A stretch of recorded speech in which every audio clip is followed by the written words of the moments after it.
Euzubillahimineşşeytanirracim. Bismillahirrahmanirrahim.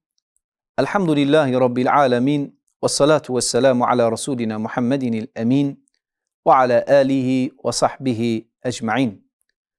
Rabbi şrahli sadri ve yessirli emri ve hlul ukdeten min lisani yefkahu kavli.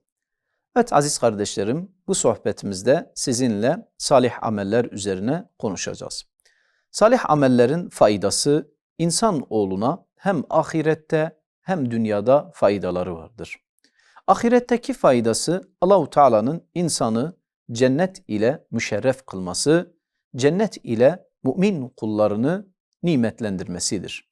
Dünyadaki faydası ise Allahu Teala'nın insanoğlunun bu kainatta düştüğü sıkıntılardan, darlıklardan, zorluklardan Allahu Teala onun yaptığı salih amellerin hatırına onu kurtarmasıdır. Ki Rabbimiz ayet-i kerimede biz mümin kullarına şöyle ferman etmektedir. وَمَنْ يَتَّقِ اللّٰهَ يَجْعَلْ لَهُ مَخْرَجًا Kim Allah'ın emir yasaklarını yerine getirirse Allahu Teala ona bir çıkış yolu açar diye buyurmaktadır. Girdiği sıkıntılardan, darlıklardan, zorluklardan Rabbimiz ona bir çıkış yolu açar, onu o darlık ve zorluklardan kurtarır diye buyurmaktadır. Demek ki aziz kardeşlerim, bize salih amellerimiz bu dünyada da fayda getirir, bu dünyada da sıkıntılarımızı, darlıklarımızı giderir. Hatta zikir noktasında dahi Rabbimiz şöyle buyurur. Ela bi zikrillahi tatmainnul kulub. Bilin ki kalpler ancak Allah'ı anmak ile tatmin olur. Demek ki kalbin itminanı, kalbin tatmin olması Allah'ı anmaktır. Kalbin sıkıntısını gidermek, kalbin bulanımını, kalbin darlığını gidermek ancak ve ancak salih amelle olur aziz kardeşlerim. Bu noktada Peygamber aleyhissalatü vesselam bir hadis-i şeriflerinde bizlere şöyle buyurmaktadır. İntelaka thalâthetu neferin mimmen kâne qablekum. Sizlerden önce 3 kişi bir yolculuğa çıkar. Hatta avahumul mebitu ila garin. Ta ki gecelemek için bir mağaraya çekilirler. Fedehaluhu ve mağaraya girerler. Fenhaderet sakratun minel cebeli. O dağdan bir tane taş düşer, bir kaya düşer. Feseddet aleyhimul gâre. Ve o mağaranın kapısını onlara kapatır. Düşünün, mağaranın içindedirler ve kocaman bir kaya gelir, mağaranın kapısını kapatır. Fekalu, derler ki o 3 arkadaş birbirlerine der ki innehu la yuncikum min hadi sahra. Bu kayadan sizleri kurtaramaz. İlla en ted'ullaha, illa dua edersiniz Allah'a bi salihi a'malikum, salih amelleriniz ile. O gün hani bu zamanki gibi telefonlar, bu zamanki gibi iletişim araçları da yok. Kendi dostlarına, ahbaplarına telefon açsalar da gelip onları kurtarsınlar o kayadan. Veya bağırsalar birilerine sesleri gitsin, gelip onları oradan çıkarsın. Fakat o gün bütün sesler kesilmiş, bütün iletişim araçları artık çalışmıyor. Sadece ve sadece bir iletişim aracı var. O da kişinin, insanoğlunun salih amelleridir. Onlar da salih amellerini bu noktada salih amelleriyle Rablerine yalvarıp yakarırlar ki Allahu Teala onları bu sıkıntıdan kurtarsın. Fekalu, kâle raculun minhum. Onlardan bir adam başlar söylemeye, salih amelini bahseder, anlatır ki o salih ameliyle Allahu Teala onları o dağdan kurtarsın. Allahumme kâne li ebevâni şeyhâni kebirâni. Ey Rabbim, benim annem ve babam var idi. Onlar da yaşlı idiler. Ve kuntu la agbiku qablahuma ehlen ve la malen. Onların öncesinde ne aileme ne de hayvanlarıma bir yiyecek vermez idim. Doyurmaz idim. Ne hayvanlarımı ne de ailemi doyurmaz idim. İlla anne babama ne yapar idim? İlla anne babamı doyurur idim. فَنَا بِي تَلَبُ الشَّجَرِ يَوْمًا Diyor bir gün ağaç toplamak için gittim. فَلَمْ اُرِحْ عَلَيْهِمَا hatta nama. Onların yanına varmadım ta ki onlar yatmış idiler. فَحَلَبْتُ لَهُمَا غَبُوقَهُمَا Akşam sütlerini onlara sağdım. فَوَجَدْتُهُمَا نَائِمَيْنِ Ve onları uyuklar bir halde gördüm. Annem babam geciktim, geldim baktım ki uyuyor idiler. فَكَرِهْتُ أَنْ اُقِذَهُمَا Onları uyandırmayı hoş görmedim. Annemdir, babamdır, nasıl onları uyandırırım? Nasıl onların uykusunu bozarım diye kendime söylendim ve onları uyandırmadım. وَاَنْ اَغْبِقَ قَبْلَهُمَا اَهْلًا وَمَالًا Yine anne babamdan önce ne çocuklarıma, aileme ne de hayvanlarıma yiyecek vermeyi, bir şeyler vermeyi hoş görmedim. فَلَبِسْتُ O şekilde bekledim. وَالْقَدَحُ عَلَى يَدَيْ Ve o süt bardağı da elimdeydi. اَنْتَزِرُ اِسْتِقَاذَهُمَا Onların uyanmasını bekledim. Hatta berakal fecru Ta ki fecir attı, sabah oldu. وَالسَّبِيَّةُ Ve çocuklar يَتَدَاغَوْنَ عِنْدَ قَدَمِ Ayaklarımın altında çocuklar ağlıyor idi. Kendi çocuklarım ayaklarımın altında açlıktan ağlıyor idiler. Ama ben onlara yine annem babam için sağdığım o sütü vermedim. فَاسْتَيْقَذَا Annem babam uyandı. فَشَرِبَا غَبُوقَهُمَا O akşamki sütlerini, yiyeceklerini onu içtiler. Allahümme ey Rabbim in kuntu faaltu zalike ibtigaa vechike Rabbim eğer ki bunu senin rızan için yapmış isem feferric anna ma nahnu fih bizi bu bulunduğumuz durumdan kurtar min hadi sahrete bu kayadan bizi kurtar diye dua ediyor. Fenferacet şey'en birazcık böyle o kaya o dağın ağzından mağaranın ağzından açıldı. Fakat la yestati'unel huruce minhu. Fakat ondan çıkamadılar. Evet aziz kardeşlerim, kıssamızın bu noktası önemli bir nokta. Anne babaya yapılan hizmetin dünyada da insanoğluna faydası vardır. Bu dünyada da acilen insanoğluna faydası gelir ve bu kıssada görmekteyiz. Anne babası için geceden ta sabaha kadar anne babasının başında durup elindeki süt kasesini çocukları ağlamasına rağmen onlara vermeyip anne babasına takdim etmek için bekleyen adam. İşte Allah-u Teala onları bu dünyada da düştükleri sıkıntıdan giderir. Bu anlamıyla aziz kardeşlerim, bu dünyadaki sıkıntılarımızın giderilmesi için, bu dünyada düştüğümüz darlıklardan çıkabilmemiz için anne babamızın kadir ve kıymetlerini bilmemiz lazımdır. Anne babamızın emrine itaat edip onları üzmememiz lazımdır. Ki düştüğümüz darlık ve sıkıntılardan gidelim. Hatta insanoğlu anne babasına yaptığı bir saygısızlığın neticesini, cezasını bu dünyada görür. Acilen görür. Ahirete bırakılmaz. Aman ha anne babalarımızı bu noktada kırmayalım. Tabii bizler öyle bir asra geldik ki bu kıssamızda gördüğümüz işte adamın elindeki kab ile sabaha kadar anne babasının başında durması tam tersine dönmüş bu asırda. Artık öyle bir zamana asra geldik ki anne babalar artık çocuklarının ayakları önünde, başları önünde durup ellerinde kaplarla bekliyorlar. Dünya tam tersine döndü aziz kardeşlerim. O yüzdendir ki bela ve musibetler o çocukların üzerinden eksik olmuyor. Tabii şurada şu nokta da önemlidir. Bizler çocuklarımızı nasıl bu saygıya ulaştıracağız? Nasıl çocuklarımız anne ve baba hakkını bilecek ve anne baba hakkını en iyi bir şekilde yerine getirmeye çalışacak? Bu nokta önemlidir aziz kardeşlerim.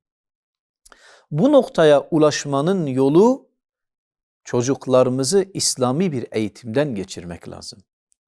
Evlatlarımız, çocuklarımız İslami bir eğitimle tanışması lazım ki o çocuklar anne ve babanın ne olduğunu bilsinler.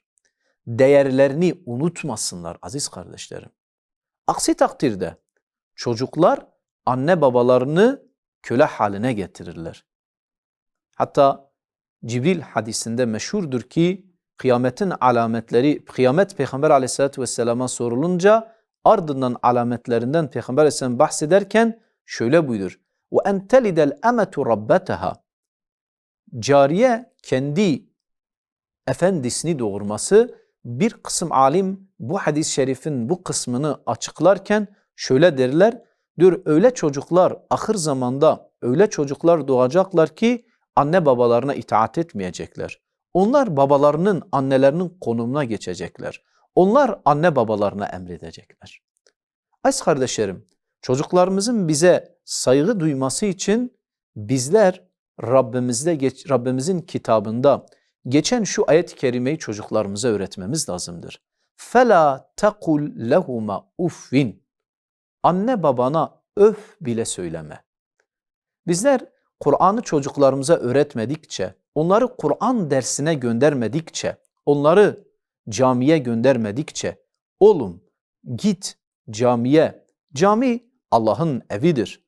Orada Allah'ın ismi yüceltilir. Allah'ın zikri orada edilir. Orada Peygamber aleyhissalatü vesselamın hayatı öğretilir. Peygamber aleyhissalatü vesselamın sünneti öğretilir. Git orada bunu öğren ve gel ki bana Peygamber aleyhissalatü vesselamın ahlakıyla gel benim yanıma. Kur'an ahlakıyla gel benim yanıma. فَلَا تَقُلْ لَهُمَا اُفِّنْ Anne babana öf bile deme, ahlakıyla gel benim yanıma. Ben seni bu şekilde görmek istiyorum. Evet anne babalar, bu noktada bizlere çok iş düşer. Hatta Lokman suresinde Rabbimiz buyuruyor. Hatta müşrik olan anne baba için bile Rabbimiz şöyle buyuruyor. وَسَاحِبْهُمَا فِي الدُّنْيَا مَعْرُوفًا Dünya işlerinde onlara iyilikle muamele et. Dünyevi meselelerde annen baban müşrik dahi olsa, bakın müşrik, şirk en büyük günahtır. Affedilmeyen bir günahtır. Bütün günahlar affedilir fakat şirk affedilmez. Buna rağmen Allah-u Teala anne baban müşrik dahi olursa dünyevi meselelerde onlara itaat et diye buyurmaktadır. Bu anlayışı, bu ahlakı almanın yolu Kur'an'a gitmemizdir. Kur'an'a yönelmemizdir. Çocuklarımızın elinden tutup onları camiye götürüp işte ey hocam bu çocuğu getirdim buna ders ver. Buna İslam ahlakını öğret diye söylememiz lazım aziz kardeşlerim. Bakın bugün değerler kayboluyor. Bu toplum içinde de artık bazı değerler yitiriliyor. Değerler kaybolursa bir daha o değerleri yerine getirmek asırlar alabilir aziz kardeşim. Allah muhafaza eylesin. Mal mülk, bazen malımız mülkümüz için çocuklarımızı ihmal edebiliyoruz. Onları Kur'an ve sünnet dersinden onları ihmal edebiliyoruz. Ama unutmayalım ki mal mülk geçicidir. Mal mülk bugün var, yarın olmayabilir. Bugün olmayabilir, yarın olabilir. Gel giti vardır. Bir gün olur, bir gün olmaz malı mülkün. Ama değerler, çocuklarımız bizim her şeyimizdir. Bir toplumda eğer değerler olmazsa o toplum kendini uçuruma götürmüş olur. Bu anlamıyla aziz kardeşlerim, çocuklarımıza Peygamber aleyhissalatü vesselamın ahlakını öğretmemiz lazımdır. Peygamber aleyhissalatü vesselamın şu hadis-i şerifini onlara öğretmemiz lazım. Ragime enfu, thumme ragime enfu, thumme ragime enfu. Burnu yerden sürtülsün. Sonra burnu yerden sürtülsün. Sonra burnu yerden sürtülsün. Men edreke ebeveyhi indel kiberi ahadehuma ev kileyhima felem yedhul cennete. Kim anne babasını yaşlı bir halde onlara ulaşır veya onlardan birine ulaşır da onlara hizmet ederek cennete girmezse o kişinin burnu yerden sürtülsün diye Peygamber aleyhissalatü vesselam buyurmaktadır. İşte bu hadis-i şerifleri çocuklarımıza öğretmemiz lazım. İslami eğitimi çocuklarımıza öğretmemiz lazım ki çocuklarımız ne olsun? Çocuklarımız bize saygı göstersinler aziz kardeşlerim. Hatta bizler eğer çocuklara da şunu söylemek istiyorum. Gençlere de şu nasihatta bulunmak istiyoruz. Çocuklar ve gençler eğer bu dünyada şu an bulundukları halde, durumda anne babalarına itaat etmezlerse yarın onların çocukları da onlara itaat etmeyecektir. Onları dinlemeyecektir. Ama onlar gençken, çocukken anne babalarına itaat ederlerse yarın onların çocukları da hatta onların çocuklarının dışındakiler de onlara itaat edecektir. Onlara saygı gösterecektir, ikramda bulunacaktır. Bakın Peygamber Aleyhisselatü Vesselam hadis-i şeriflerinde şöyle buyurmaktadır. Ma akrame şabun şeyhen li sinnihi, bir genç bir adama yaşlılığından dolayı ikramda bulunur, ihtiramda bulunursa illa qayyadallahu men yukrimhu inde sinni. İlla Allahu Teala o ikramda bulunan gençken yaşlıya ikramda bulunan kişi de yaşlandığı zaman Allahu Teala ona ikramda bulunacak, ona hürmette bulunacak, ona hizmet edecek kişileri ortaya çıkarır, ona hürmet edilir, onlara hizmet edilir aziz kardeşlerim. Bu anlamıyla kişi ne yaparsa onu görür. İyilik yaparsa iyiliğin karşılığını görür. Kötülük yaparsa kötülüğünün karşılığını görür. Bakın Sadi Şirazi Bostan adlı eserinde bir kısa bir hikaye anlatır. Der ki günün birinde bir adamın bir evladı, çocuğu olur. Çocuk genç olur, gençleşir. O çocuk genç yaşa geldikten sonra artık anne babasını dinlemez. Anne babasını dinlemez, anne babasına hakarette bulunur, onlara saygısızlıklarda bulunur ve ardından öyle bir zaman gelir ki o genç artık güçlendikten sonra anneyi babasını dövmeye başlar. Ve yıllar geçer, bir gün anne babası artık vefat ederler. Bu anne babasını döven çocuk da genç de artık adam olmuş, evlenmiş, onun da çocukları olur. Onun da çocukları olunca onun çocukları da artık gençleşince yavaş yavaş babalarını dinlememeye başlarlar. Babalarına hakaret ederler. Öyle ki çocuk büyüdükçe babasını dövmeye başlar. Bakın, yıllar önce babasını döven çocuk şu an çocuğu tarafından dövülüyor. Ve onu döven çocuğu bir gün öyle bir hale gelir ki babasından öyle bir tiskinir ki artık babasını öldürecek dereceye gelir. Ve yaşlanan babasını bir zamanlar gençken babasını döven şu anki yaşlı babasını alır götürür bir uçurumun kenarına. Babasına der ki baba senden artık sıkıldım. Sana hakaret etmekten, seni dövmekten, şöyle böyle yapmaktan sıkıldım. Seni bu tepeden, bu uçurumdan aşağı atacağım. Babası da ona şöyledir. Oğlum beni bu uçurumdan aşağıya atmadan önce sana bir nasihat edeyim. Ondan sonra beni bu uçurumdan aşağı atabilirsin. Ve başlar oğluna nasihat etmeye. Oğlum ben de bir zamanlar senin gibi gençtim. Kuvvetim yerindeydi. Babama saygısızlık yapar, babamı döver idim. Bugün de sen benim oğlumsun, sen de aynı şeyi bana yapıyorsun. Yarın da senin çocuğun sana aynısını yapacak. Sen bugün beni bu uçurumdan aşağıya atarsan, yarın senin çocuğun daha yüksek bir uçurumdan seni aşağı atar. Çünkü ben de babama bu saygısızlıkları yapmıştım. Der, çocuk bu yanlışın farkına varar, ağlar, babasının eline kapanır. Evet aziz kardeşlerim, Peygamber Aleyhisselatü Vesselam'ın buyurduğu gibi, kema tedinu tudan, ne yaparsanız onun karşılığını görürsünüz bu hayatta. O yüzden aziz kardeşlerim, salih ameller işledikçe Allah-u Teala salih amellerin hatırına bizi sıkıntılardan giderir ve hadisimiz devam ediyor. Hadisimizde diğer iki arkadaş da salih amelleriyle Allah-u Teala yalvarırlar, yakarırlar. Her bir arkadaş dua edince Allahu Teala dağın, o mağaranın kapısına kapatan taşı biraz daha açar. Üçüncü arkadaş dua ettikten sonra Allahu Teala o kapıyı tam bir şekilde açar ve o arkadaşlar oradan kurtulup çıkarlar. Aziz kardeşlerim, salih ameller bu dünyada da ahirette de bize mutluluğu getirendir. O yüzden bu dünya hayatında bolca salih ameller işlememiz lazım. Dünya mezra'atul ahire. Dünya ahiretin tarlasıdır. Ve ahiru da'vana enilhamdülillahi rabbil alemin.